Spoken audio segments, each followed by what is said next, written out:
Prepper. Alright, like I've said, I'm back again. This is part 3 of the City Survival series. Alright, this is going to be a pretty long one because I got a lot of stuff to cover I want to show you. Alright, so just to recap, you know, you had your plan. Part 1, I showed you how to do your plan, how to get your family together.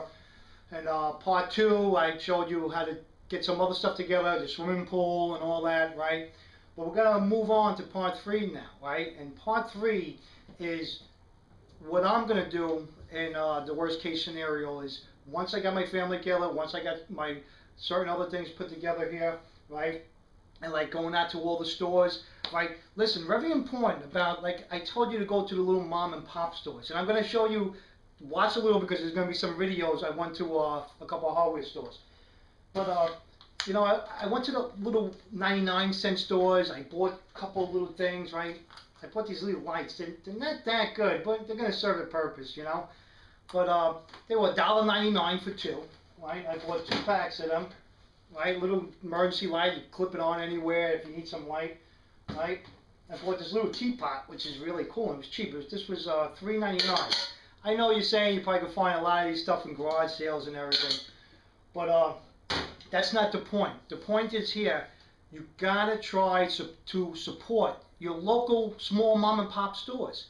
You gotta support these stores, right? Even if you gotta pay a little bit more. I know, you know, things are tight and everything, but you can squeeze out a couple extra pennies to buy this in a mom and pop store instead of a Walmart or somewhere else, because the main reason, and I say this with a little anger in my voice, is because the big stores, right, these big government-run stores are going to close their gate on your face once the power goes off, all right? So take that in mind. So every time you see a little mom and pop store close, that's another store that's going to close down, right, because of these big giants that are going to slam the door in your face.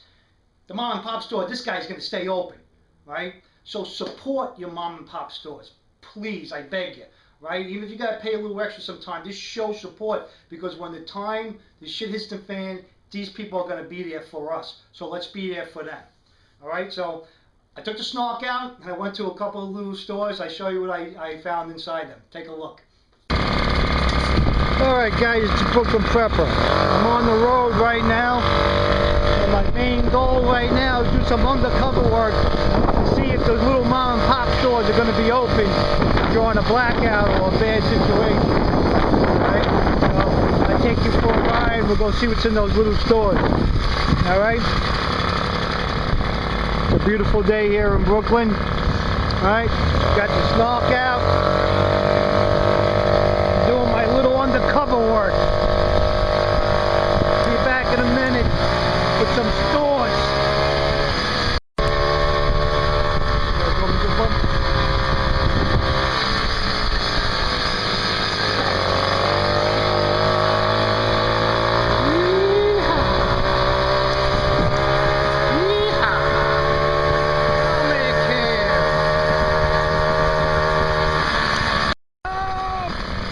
Whoever thought prepping could be this much fun?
Let's try to imagine some of the stuff you could do with this stuff. Strainers.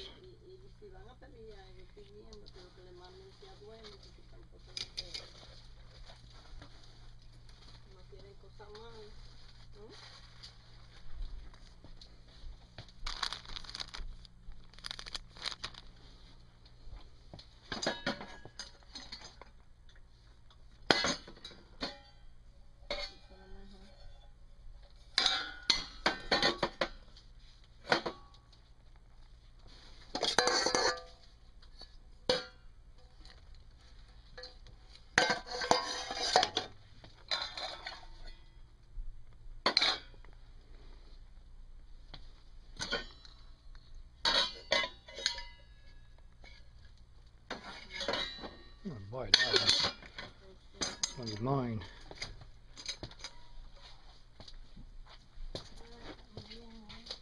Garbage cans. Plates.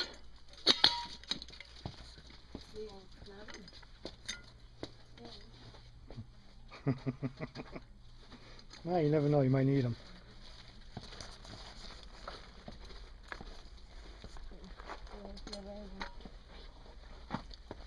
But interesting. You know, a lot of these little pots and pans look all stainless steel. Not really tough stuff, but great to cook in.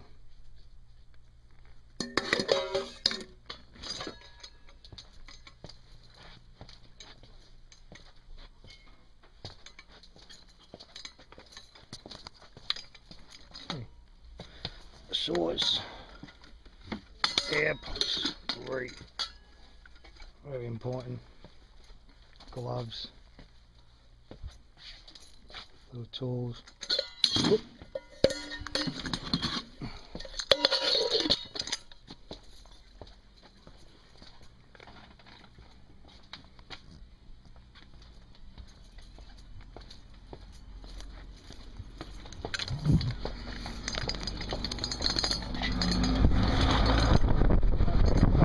Pull that, please. All right, here you go. All right.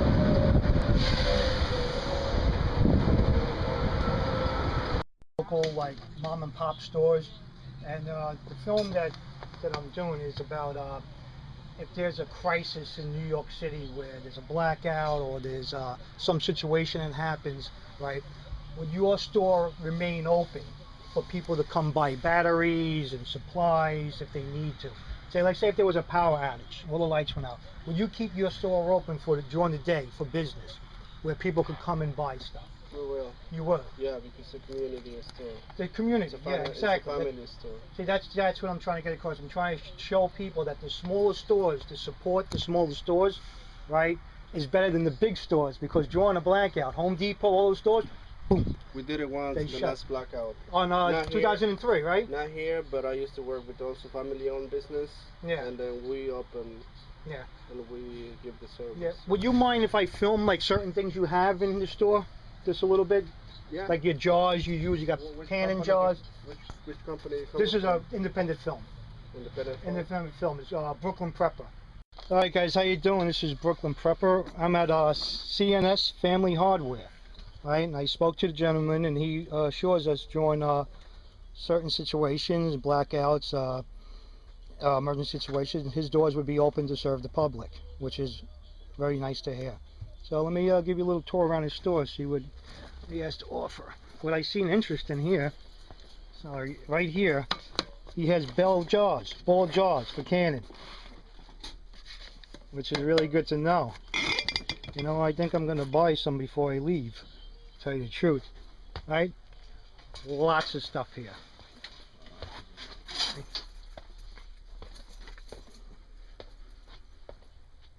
You know, mops, buckets. Look, he has buckets. Everything you're gonna need. So it goes to show you, the smaller stores will serve the public well, the bigger franchises will not. Locks, bolts. These are great.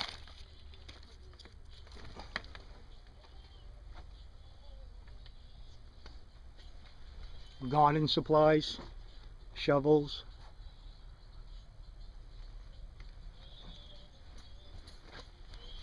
And everybody, saws, cutting wood, hammers. This place is well stocked. This is definitely a nice place to go to. So anybody in the local area, down the Park Slope, Bay Ridge, Brooklyn, right? Check this place out. Come by, give them some business. Nice people. Here, you got a grill. Plenty of charcoal. Right, these are the stuff you want to go after in the beginning. Planting materials, plots, flower pots. I guarantee they have, yep, here we go. We got seeds, you got vegetable seeds, everything.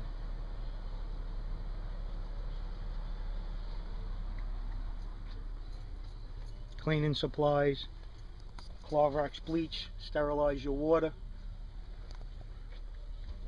Wow, this place is a mega. Look at rope, heavy duty rope. I could stand all day in this store. This guy has everything. Oh, look at this. Sprays.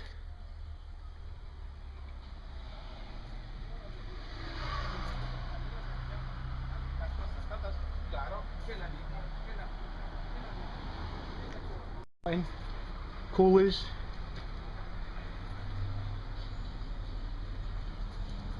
Locks. Very important lighting systems. Flashlights.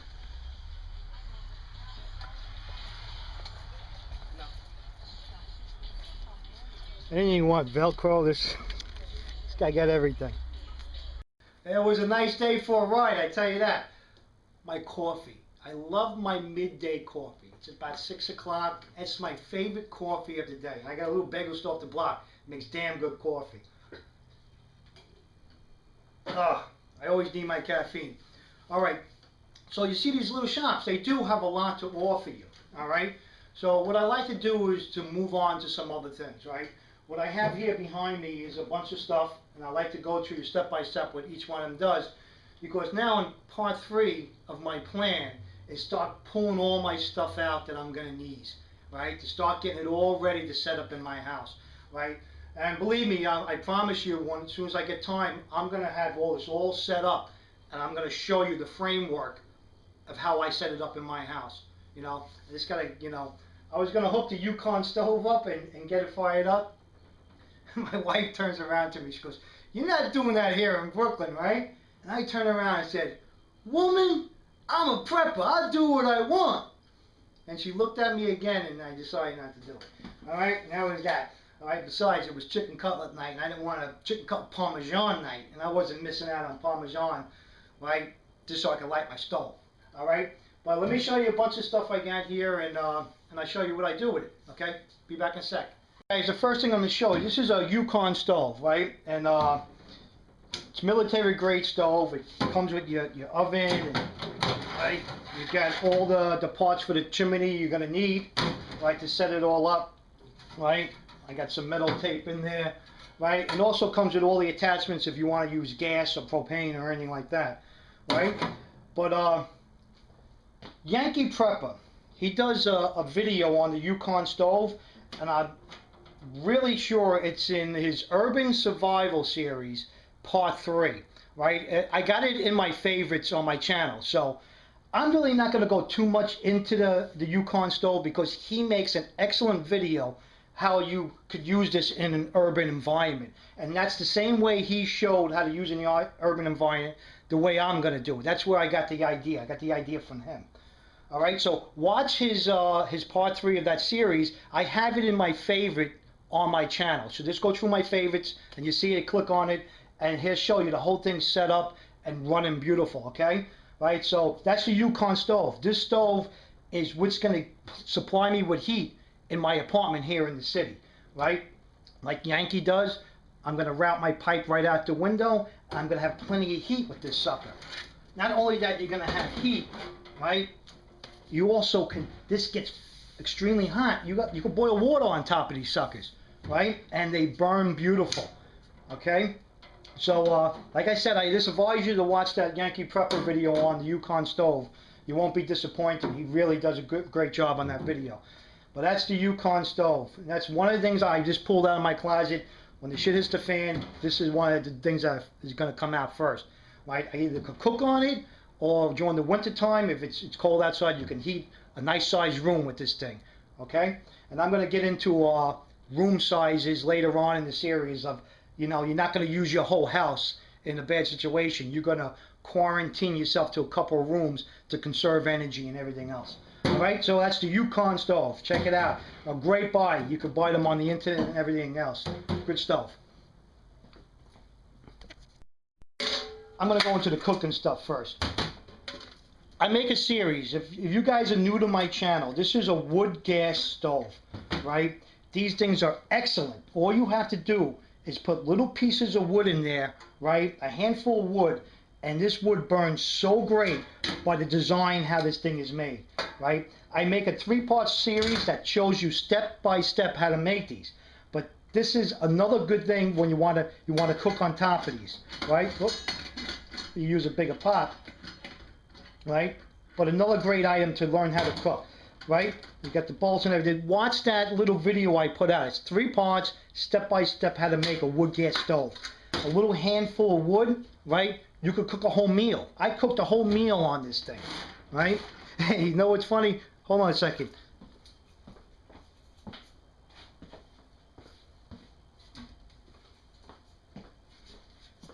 That's the original one I made in the series, right? Remember that? The little zombie and the minnow on there? I just wanted to show you. Don't leave them out in the rain. They get rusty, but they still work, all right? Anyway, watch that series I put up, and this is one of you want to have a couple of these made. They're really, you could cook on these, and they're gonna get you out of a bind when you got to boil water and everything, right? So you just could use little bits of wood. All right. Let me just show you something else that helps you out with your fire. I want to touch upon this little thing, right? And excuse me if I'm going a little fast, but I got a lot of information here. This is a doro flame. On the internet, you preppers out there, you don't give no respect to the doro flame. You got to show the doro flame some love. That's right, doro flame. We don't like you. You're too simple to use. Thumbs down, man. Thumbs down to you, doro flame. You're just a synthetic log dipped in slow burning fluid, man. You're just too simple to use, man. Thumbs down to you. We don't like you. Thumbs down, man. We don't like you.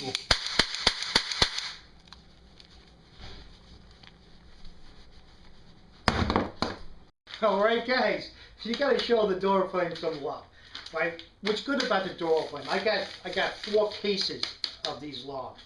What's good about them, right? Everybody have seen these. If you ever had a romantic night in like a cheesy hotel that had a little fireplace, they always give you one of these. Alright, anyway, but you could scrape this with a knife and make little bits of it. Just scrape it along with your knife, right? And you could take those little pieces of the doro log, or the doro flame that is, Mr. Doro flame, right? And you could throw it in your wood gas stove or your Yukon oven, right? Just to get your fire started really quick. So, I never see anybody talking about them. I always wondered why. Maybe somebody has, but I show a lot of love to it, all right? But it's definitely a good fire starter, and it's definitely will help you. And one of these logs, believe me, you shave it up, right? You're gonna get a lot of little fire starter out of this one log. All right, take my advice on that one. Stock up, buy a couple of cases. They ain't that much money. All right. Okay, we're gonna move. Let's close that. We're gonna move along. Okay, I'm gonna stay on the subject of cooking and heating right now. All right. So I showed you the wood gas stove. Look at the 3-part series on that. I showed you the Yukon stove. Watch Yankee's video on that. It's excellent. Excellent. Let's move on to this other thing. All right, guys.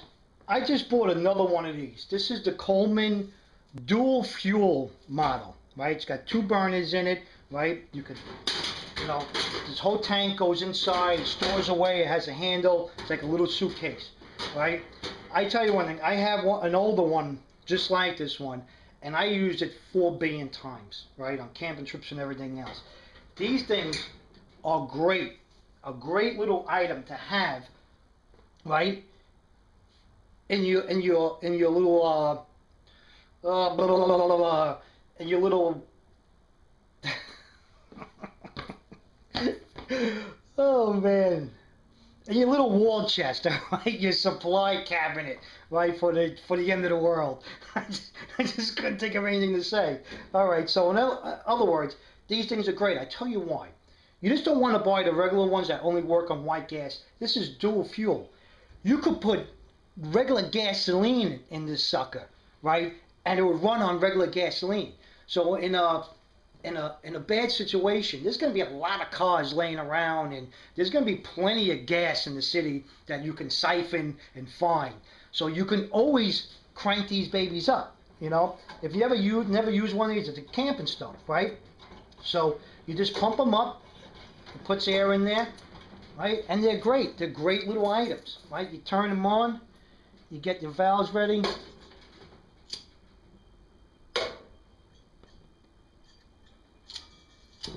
There it goes.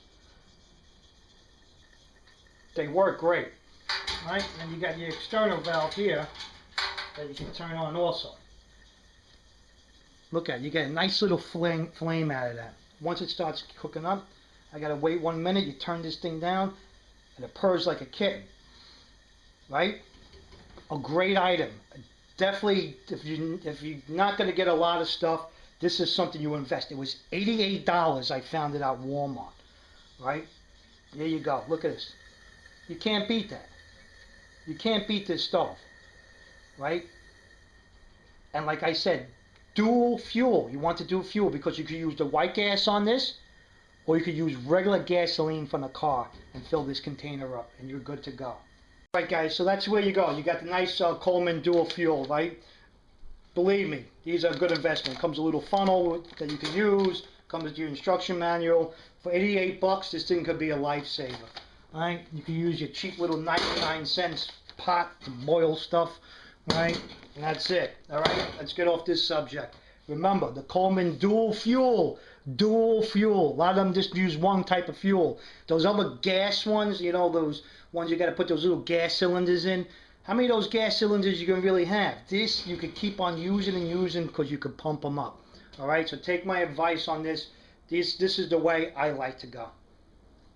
Okay, guys, like I showed you, these are just a couple of different ways where you can actually cook, boil water, like, you know, when you're confined in your house, right? But on a serious note, you're going to be using a lot of different flames and materials and everything like that, right? I can't emphasize this enough. Have fire extinguishers, right? You don't want a fire killing you as you're trying to survive an SHTF situation. You understand? So I got 4 of these, right? Showing these 2 I have. I like the small ones because if I use it, I can just bang out a fire with it. But you buy 4 of these. Online, you can find them for, I think, $19.99 each, right? So if you think about it, right, for 80 bucks, that can save your life. Hey, if the things ever got really bad, somebody throws something through your window, tries to set your house on fire, you can battle that too, right? So in a way, these are just important as a rifle, right? You got to be able to battle fire and the zombies, all right? So you got these. Make sure, please, get yourself fire extinguishers, all right? Very important. And like what I said in one of my other videos, I think the name of the video was Overlooked Preps, right? Battery operated common monoxide detectors. I'm saying it one more time. Battery operated common monoxide detectors, because when you're using all this camping stuff and all these unconventional ways of heating and cooking, common monoxide can kill you, right? And you don't want to be an idiot and die like that, believe me, right? That's no good way of going out. You want to go out with a fight, right? So buy the battery operated common monoxide, buy extra batteries for it, look at my video, put them in some vacuum sealed bag or put them in a box.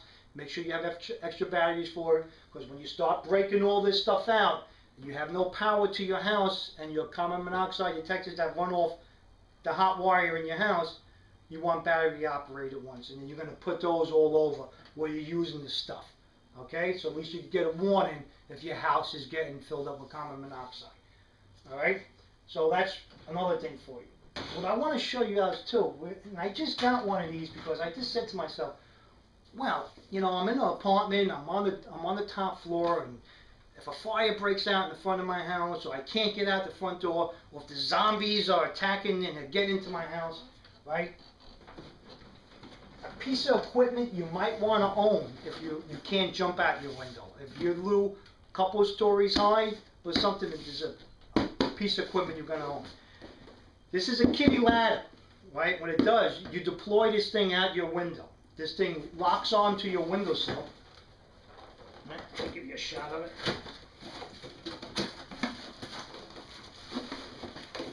I just got to get it out of there.